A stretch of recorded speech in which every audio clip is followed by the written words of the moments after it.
Can we spend a minute on talking about James Brown and the work you did with James Brown? Yes, definitely, definitely.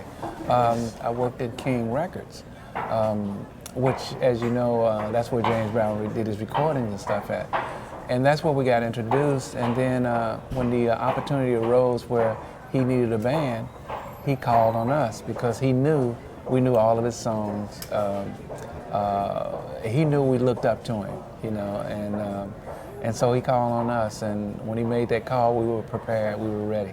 But you're playing in the James Brown tracks back then, is he leaves you a lot of space. Yeah. It's basically modal music. Yeah. And yet you're not overly busy. I mean, as a young player, how did you sort of learn to be patient like that? When we got with James Brown, that's when I started realizing I was playing too much. And when he kept telling me to just play on the one and then play that other stuff that you're feeling, because he liked that energy, he liked those extra things, you know. And that gave me a little more confidence in playing bass. Now you move on to George Clinton and P-Funk, and now your sound is, it's your own sound. Nobody sounds like you. I found myself.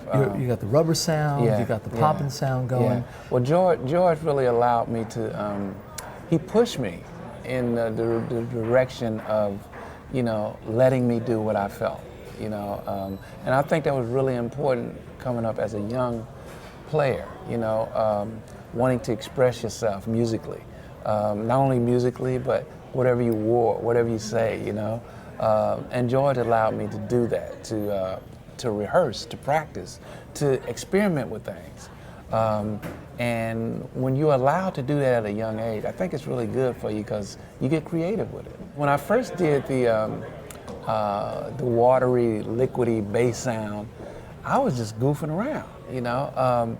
Put it on the record. George really loved it, and when we put the record out, people really loved it. And it was like, wow, what a strange sound. And you know, by getting all that kind of feedback, it was like, well, I might as well stick with this. Now, you lost your brother Catfish while you were recording this album. Can you tell us a little bit about him?